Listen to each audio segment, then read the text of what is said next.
Hey everybody, it's Alex, and I'm back with a little bonus tutorial today. We're going to be talking about sound editing, the basics of sound editing, and also sound restoration, basics of sound restoration. It's a quick tutorial just for my film and video production students, an optional bonus tutorial just to help you out with your projects and give you a little bit more of that ability to polish your sound. As I've said many times in my class lectures, sound is so important. Even when you have issues with your cinematography or acting or whatever the case may be, if you have some good polished sound, it really helps make the picture better, sell the story, and just make the world of the movie seem real. The audience will forgive a lot if it sounds good. In other words, if the dialogue sounds good and the levels are relatively polished. Um, Today I'm going to be emphasizing mostly just dialogue sound. I know there's other things, music, sound effects, and so forth, but this is mainly to help a little bit with just the basics of adjusting levels on dialogue and polishing up sound if there's any kind of humming or background distractions. So I have things already set up here. I have a clip from a previous student's film already queued up here in Final Cut. Okay, and you'll notice I also have it queued up in Premiere. So I got the two twin gods of Premiere and Final Cut open at the same time with the same clip, because that's just how I roll. And we're going to go ahead and we're going to look at both programs and different ways to approach fixing up the audio in both programs. So if you're in Final Cut or if you're in Premiere, you'll be able to do the very same thing and achieve the same, close to the same results. So let's start a little bit here with Final Cut. So I'll go ahead and let me just play this clip so you can hear a little bit what it is. It's just again, it's just from a previous student's film. Yeah, I was punished by the state. Punished by whom? And what did you do? It says here in 2001, you spent 6 months in the Los Angeles Mental Health Institution for having some altercation at a drugstore. So this dialogue has a couple of issues.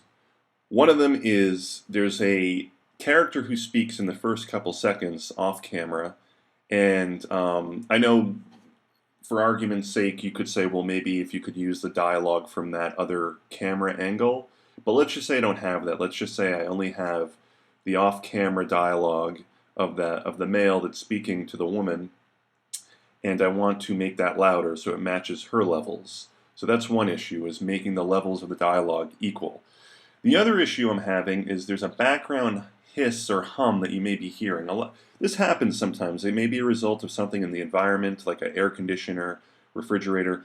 It could be the microphone connection itself. It could be the ambience of the room. There's all sorts of things that contribute to that. You can hear it here again. Let me just play a few seconds. You spent 6 months in the Los Angeles Mental Health Institution. It's very subtle, just a little hiss, and it's annoying though, so we want to get rid of that. So we're going to try a couple different things. So first, let's just talk about the basics of sound editing and what you can do. Now, in Final Cut here, I have this clip here. As you can see, it's just the blue film strip with underneath the waveform for the audio. So this audio and video is already married. Sometimes you'll see it this way. You go ahead and just detach the audio. For instance, if you did a manual syncing or if you did an ADR session or something like that, you may be laying in the audio and it might be detached from it. Of course, you can remarry it, and that's a different tutorial where we talk about syncing audio if you have, for instance, Tascam audio or whatnot. But for this sake, we're just going to leave it married there. And you can see it's very subtle, but see the little waveforms? So that means there's audio on this clip. So I could go ahead and I could just click on that audio and see it says 0 dB. That's decibels. It's at 0, which is kind of the baseline, and you can go above dB or below dB into the negatives and have different volume levels. So I could drag it down and then play it, and you can hear it's very quiet now. You can probably barely hear it. Yeah, it's like at a whisper. Barely can hear it now. Or I could turn it all the way up and it's going to blast now. You spent 6 months in Los Angeles mental health. So that's really, really loud. 12 dBs, okay? So let's go back. We don't want to do that though. That's to adjust everything. We don't want to adjust everything. We just want to target specific areas. So I'm trying to just get it back to, let's see, -1. You want to just go to 0. Oh, just passed it.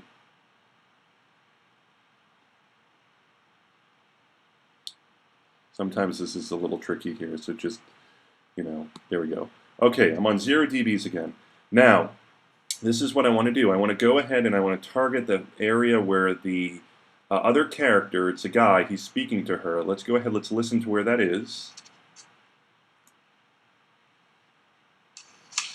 Yeah, punished by the state. Punished by who? See, he says something about being punished by the state, but you can barely hear it. So I want to turn up his audio a little bit. So what I'm going to do here is I'm going to come to my tools, and there's something called the range selection. The range selection. Now, you could also use the R keystroke as a shortcut. I'm going to click that, and I want to just select the range I'm looking into adjusting. Yeah, punished by the state. It's about here, so I'm going to go ahead, I'm going to drag. Okay. And now within this range, I'm going to turn it up a little bit.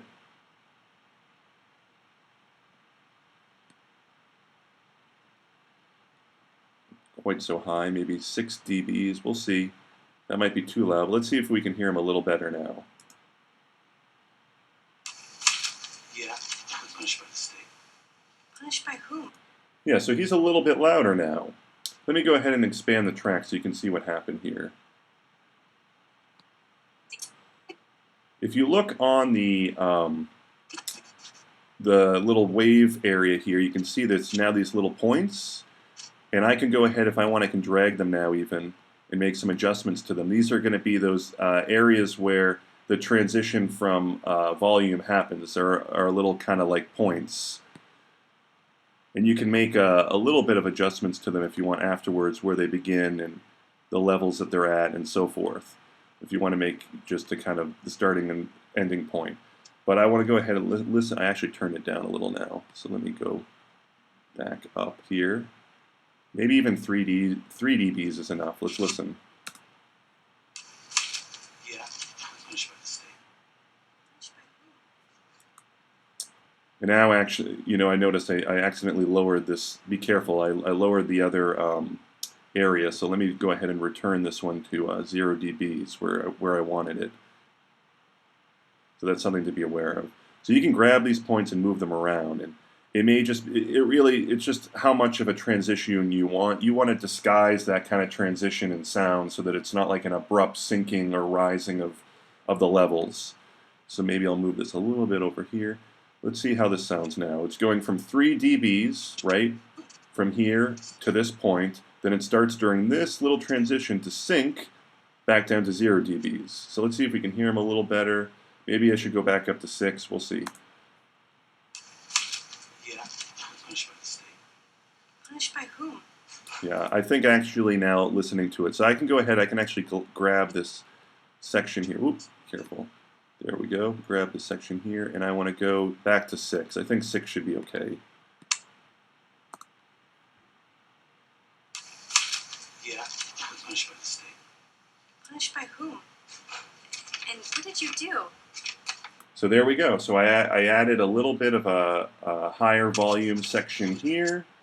It syncs down here through these little points, and then it's back down to the rest of the clip that will be at 0 dB. So this section is 6 dBs. It syncs 6, 5, 4, 3, 2, 1, 0, and it's 0 dBs the rest of it. So that's how you can raise and sync areas. It's really handy, this range selection tool, where you can just kind of micro-target those areas and then just adjust the points on each side. Even if there was something in the middle of the clip, I could do the same thing. I could choose it, and I could adjust the volume up or down, and I would get points on each side, on the left and right, and I can make adjustments as needed. So that's, in Final Cut, one of the great new features they have in the Final Cut X era that's really nice. But what about that humming? I was able to make the levels a little better for our other character, but I still have that hiss or hum that you're hearing the entire time. Once again, here it is. One, you spent 6 months in the Los Angeles Mental Health Institution. It's very subtle. I don't know if you're hearing it or not. It's very subtle. My laptop is also, because it's got a lot going on here, got the fan going, so I don't know if that's hiding it a little bit, but there's a little bit of a hiss there. So what I'm going to do is I'm going to come up here and I'm going to go and make some adjustments. I'm going to actually first I want to select the clip. Okay, select the clip in Final Cut, and then there's different options here. I want to go to Audio. Okay, and under Audio you'll see a couple different options. There's the general volume. You can make adjustments there. That's similar to if I went down and I dragged the entire line right here in the waveform. It's similar. This is the sort of dB value of the volume. There's some pan mode and stuff like that. We're not going to mess with that. We're going to go to Equalization. And actually, it's already set to it. Normally, it's on flat. So flat is what it's normally on. But as you can see, I was doing this beforehand as a test. And hum reduction is the one you want.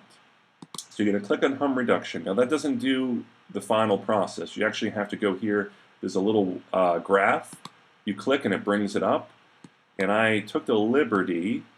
Let me just move these screens aside, of making some other stuff here.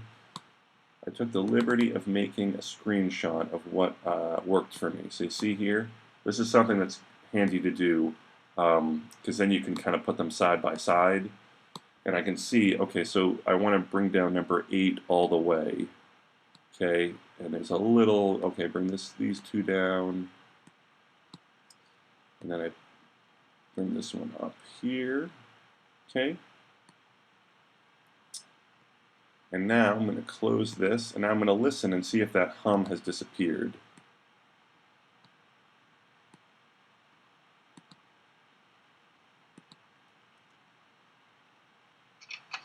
It says here in 2001, you spent 6 months in the Los Angeles Mental Health Institution.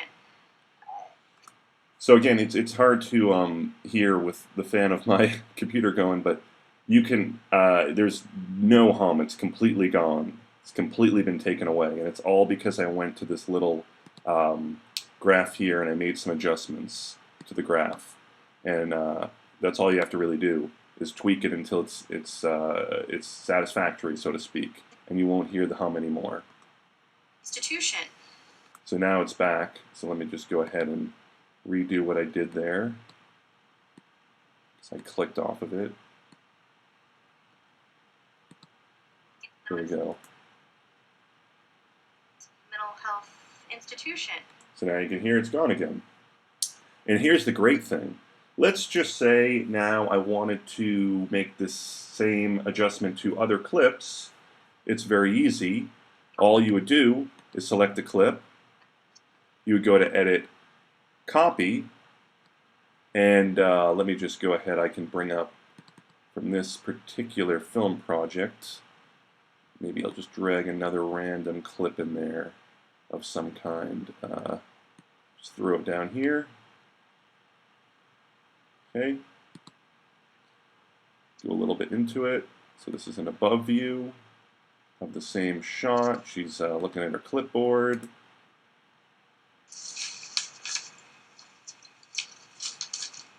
Get that annoying hum. I'm going to select it, and I'm going to come up to Edit, and I'm going to go to, where is it? Oops, I'm sorry. You know what? I gotta switch back to the Select tool. That's what's happening. Okay, go to the Select tool, then go to Edit, Paste Attributes. You want to do Paste Attributes as opposed to Paste Effects, because Paste Effects is just going to do everything. Paste Attributes will give you the option to select specifics that you want to paste. So if you probably know this from if you did a green screen effect or something, you could target just the video attributes or whatever you want to add. For audio attributes, I'm going to click this one, and it's going to give all the same attributes. So I click Paste. Notice that the hum reduction appeared here. Now this clip has the same hum reduction with all the same settings, all the different adjustments I made to those little sliders. And if I play it,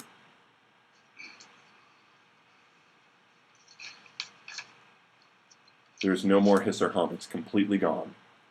So it's just something really handy to use, and I would recommend doing that. In more complicated situations where you have some sort of background noise, I know I've talked a lot of times in class about that time I shot in the restaurant, and there was a refrigerator humming, and it had a specific type of hum, and some of these other filters weren't working as well. You might want to go ahead and try out some of the more powerful filters. So when you go to the effects panel, you'll see there's video and audio filters, and under audio there's quite a few here. You just go ahead and drag them onto your clip. You know, some of the equalizers or high pass, low pass, you know, for blocking certain frequencies. You can experiment with them. But I would really see if this more basic audio enhancement tool works first. In most cases, when it's just a consistent hum, it's going to do great at getting rid of it. So Final Cut, one of its really great assets is it has very accessible audio restoration tools right there. So again, that's the Final Cut side of things. Let's say you're in Premiere now. So we're going to switch programs completely. You can see in Premiere I have the same clip already queued up here. Let me go ahead and play it. Yeah, I was punished by the state. Punished by whom? And what did you do? It says here in 2001, you spent 6 months in the Los Angeles Mental Health Institute. All right, so I'm not going to play, but you get it's still got the hum. It's the same clip. You're hearing it in a different program, but same problem.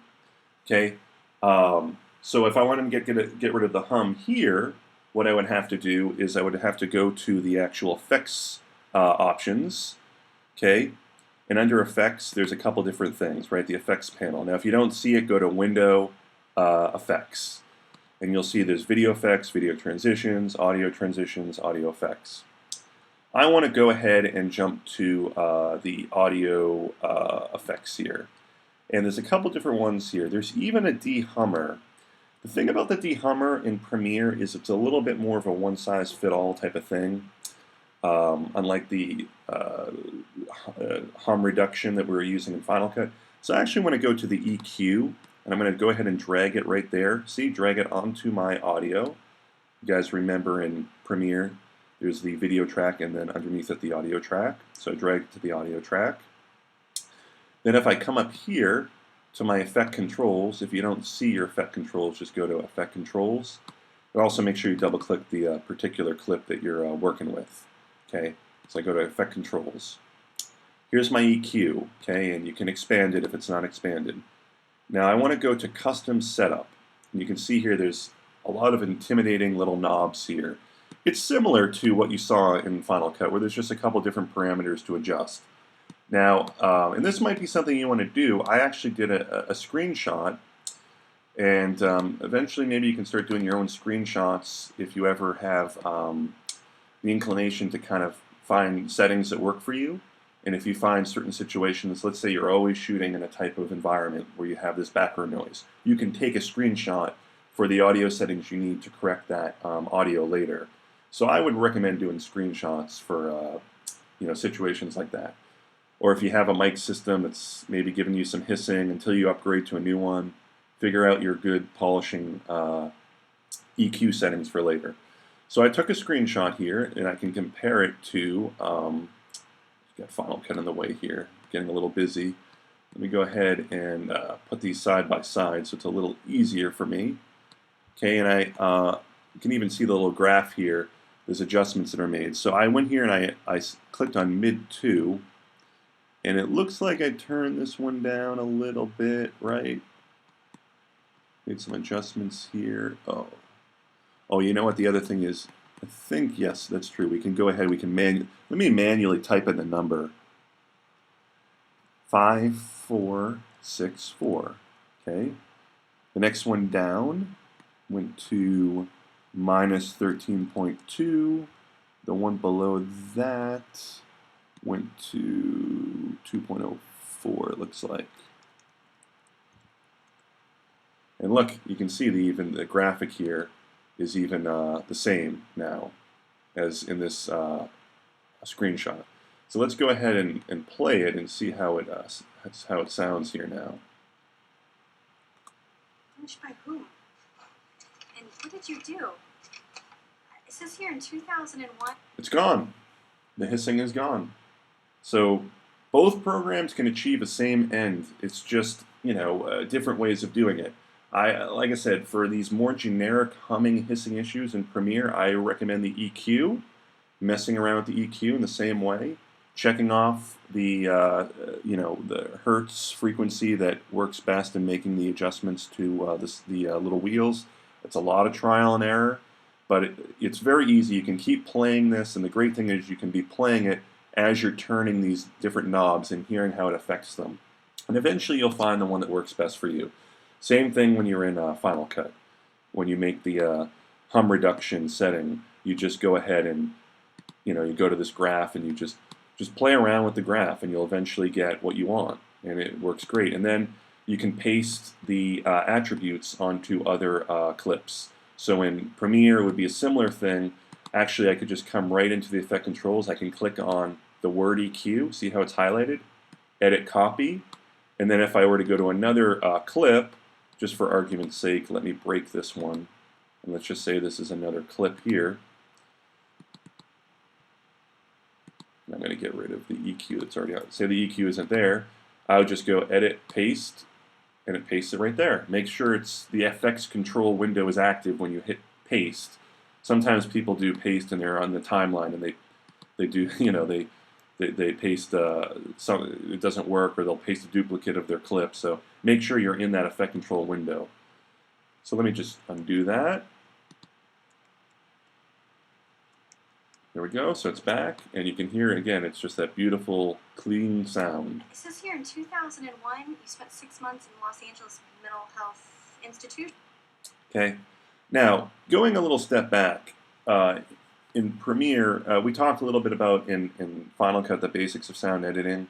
In Premiere, if you're trying to adjust your levels, it's the same thing. Underneath in that little audio track, you'll see when you hover over the line, it's very faint, it's that kind of little line there. You'll see there's a 0 dBs that comes up. That's the default audio levels.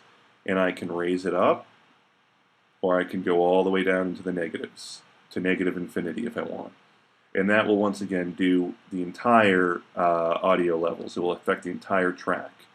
So let me just undo that. So we go back to 0 dBs. Also, you'll probably notice on the side here there's the left and right channel. You can kind of see their levels when you play here. Mental Health Institution. And that's kind of nice because if you start to get too hot into the yellow or the red, when you're kind of blowing out the sound, you can visually see it there. So it's kind of a nice way to see if you go a little too high, it might. For having some altercation at a drugstore.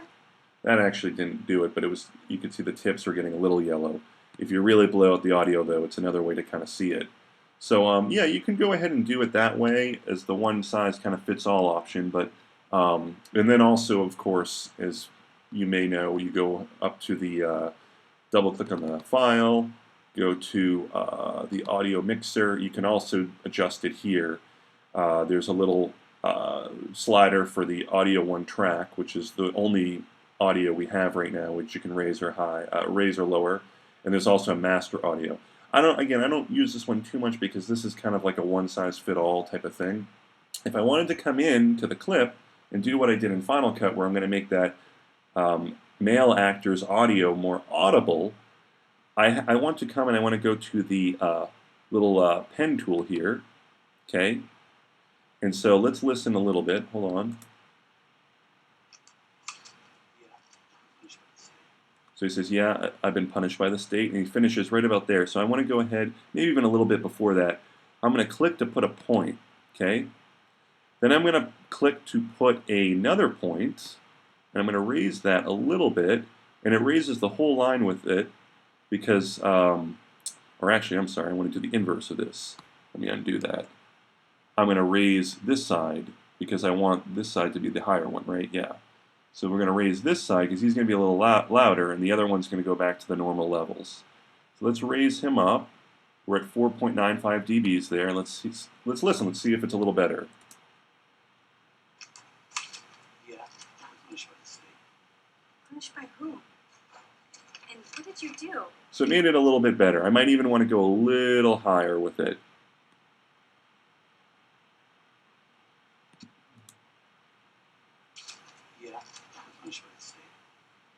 Punished by whom? So that's another way to do your little peaks and valleys. And again, I can go ahead and I can put these points wherever I want. See, and I can make it sync there. I can make it rise there. I can keep adding them. And anytime you want to sync or raise the audio, you just add these little points. And it's a great way to raise or sync the audio. So then let me go ahead and undo that. And this is probably what I want. I want just this beginning here to be at a higher decibel level. Then there's a little transition here from this point to this point, where it goes down to back to 0 dB, and the rest of it's at 0 dB. So that's just the basics of sound editing there in Premiere. Another thing to mention, you know, when you're working with clips and you're trying to not have that kind of sound that's, you know, giving you a little bit of, you know, an abrupt change across shots, you might want to consider throwing in some cross dissolves, which are also underneath effects. Okay. Audio transition, you can add a crossfade. Constant power just means it's the same consistent kind of cross dissolve. Or exponential fade could be sort of at the beginning or end of a clip. That would be the same as if I did a little point and then another point that raised an exponential fade. But the constant power is a great one if, for instance, I had, let me just do a break here, 2 clips, and I wanted to put this in between them. See, like that? And you can even stretch it, and it would kind of fade them into each other a little bit, so it blends that transition. And you can do the same thing in Final Cut. You can add in little sound transitions, crossfades, to kind of blend the sound together. These are, again, this is all stuff you should do at the very end. I always tell my students, cut for picture first. I know it's tempting to work around sound issues, but you know, worst case scenario, if sound is really bad, you could always get your actors in, sit them down in front of a laptop or a desktop and do a little bit of ADRing with a microphone and some headphones. You know, you try to avoid that. You try to use the sound that you got from set. And with some of these tools we're using, we'll be able to fix the sound up enough that it'll be fine. But, you know, cut for picture. It's much more important we get the movie put together, picture locked, and then we're going to finish up with polishing up that sound. And we'll make it great. That, you know, it's just the hierarchy of events. Now, one last thing I wanted to mention. There is something else that's bothering me in this clip. Let me just undo this recent little thing I did here. Let's go ahead and listen again. And tell me if you notice, well, obviously you can't tell me, but think if you notice something in this clip. Kind of toward the beginning, a little background distraction noise. Yeah, punished by the state. Punished by whom? Did you hear right there? It's very subtle. Whom? There's a door that closes. In the background, somebody, while we were filming this in the hallway, shut a door and it was really loud. You know, maybe that doesn't bother you, maybe it's just like whatever. But you know, little things like that, or sometimes when the microphone bumps and there's a little pop, just little distracting sounds, they're annoying. And yes, you can come in here and kind of dip the sound and stuff, but a lot of times you'll hear that. You could also lay in a sound effect maybe to blend it, but there's actually a way to go ahead and manually cut out sounds and isolate them. It's really great. So that, once again, this is the sound. It's very, I know it might be hard to hear on the tutorial, but it's very faint, but it's a door closing in the background. Punished by whom? Right after she says whom is a ch-ch. So what I want to do is I'm going to go ahead and I'm going to do use a companion program called Adobe Audition. It's part of the Adobe suite, and it will come with your Adobe package if you got the whole Adobe suite, Creative Cloud, or if you have the last licensed version, CS6. It used to be Sound Booth, Adobe Sound Booth. They don't have that anymore. It's Adobe Audition. So just for clarity's sake, I wanted to mention that. So what you do is you click the clip you want, go with to edit, edit in Adobe Audition. Now you can choose sequence if you wanted to do the entire sequence itself or just the clip. I'm just going to do clip, and it's going to bring up Adobe Audition here. Okay, it's going to open the other program.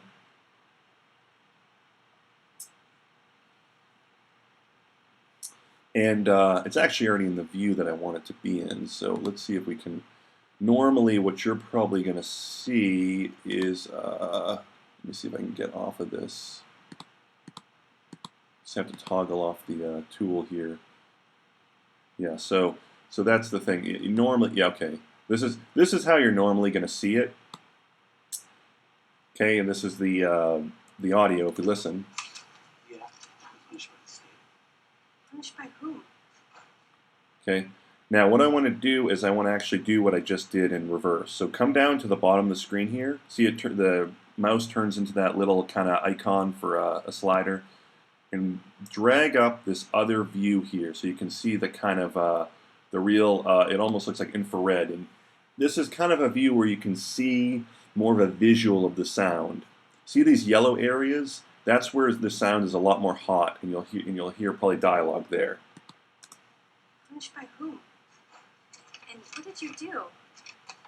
It says here in 2001. So that's a way to kind of visualize the audio.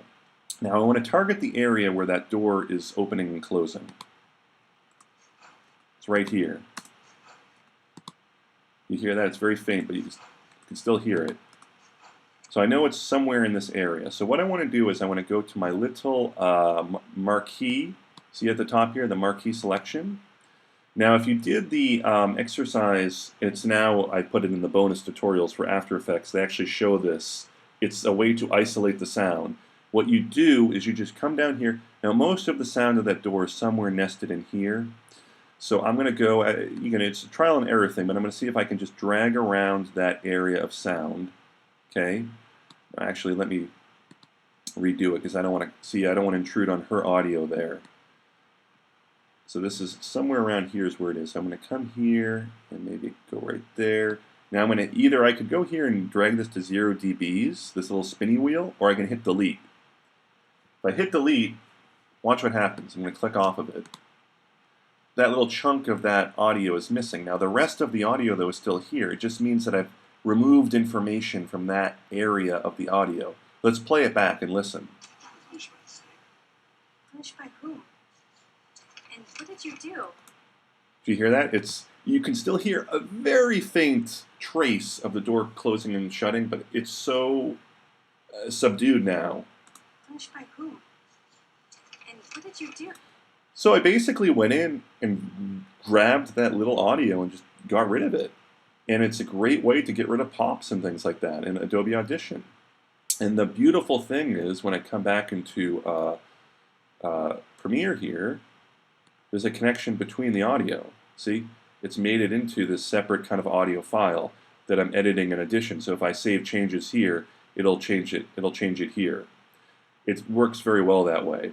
Now, if you're using Final Cut, just because they're competing programs, I know it's annoying, they have their own audio companion program called Soundtrack Pro, but you could still use Audition. You would just have to kind of, detach the audio and maybe, do that thing where you export just the audio.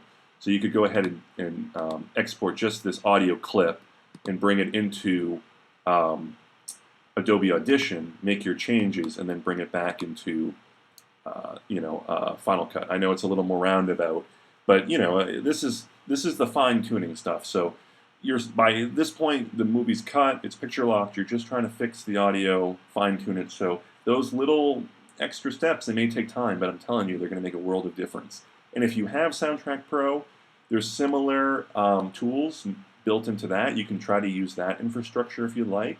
I know Avid has Pro Tools as its kind of companion program, and that's a great one also for doing similar things. But I would try this out. It's really handy. Again, if you were ever using that, it's right here actually, that After Effects Chapter 1 tutorial, you'll notice that there was the Jesu sound. And if I were to go ahead and open that, I'm going to right-click, open with Adobe Audition, there's a similar exercise they have you do. You can see right here there's a cell phone sound effect. It's a lot more visual because it's such a harsh sound. Let's go ahead and play right around where it is. So there's a nice song. Maybe you're at an event, your friend's symphony or whatever, and somebody's phone went off. And you can see it visually and you can hear it. See, right when we get to it. It's the same process. You just come in, you go over those little areas, delete, and delete. Okay. Actually, just come. Okay. Now let's play it and see if we hear anything. It's gone. There might be like the faintest trace of it because there's other frequencies at which it's hitting, but it's virtually gone. Once you start to use this rectangular marquee tool in this view in Audition, you're going to realize you have so much power to isolate and remove annoying sound effects. You know, rather than strangle your, please don't strangle anyone, but I'm just saying rather than get angry at your boom operator or your mixer because maybe they bumped the mic or they made some mistake, they accidentally, or they didn't report a background noise, just come in and make some fixes yourself. I'm telling you, you can do some great adjustments.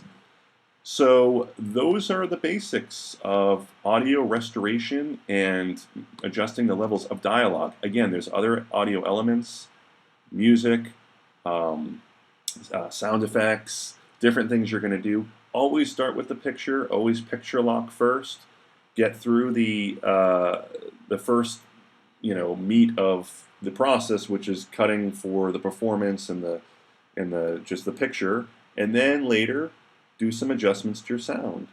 And hopefully you don't have to do any ADRing. If you do, I mean, a lot of movies do anyway because they want the crispest sound possible, but if you got decent enough sound on set, some things like pops or volume that isn't quite matching that you have to raise or lower, you can fix that later. That's expected. It's like color correction. You know, it's expected there might be a little bit of adjusting of the brightness or the color saturation levels. It's all part of the process. And it's really fun, too, when you get good at it and eventually maybe even get some work doing it because it is an art in and of itself, audio adjustments.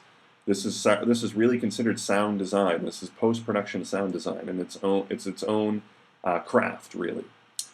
So thanks for watching the tutorial, and yeah, try it out a little bit yourself on some of your film projects and do some great sound restoration, and love to see what you guys come up with.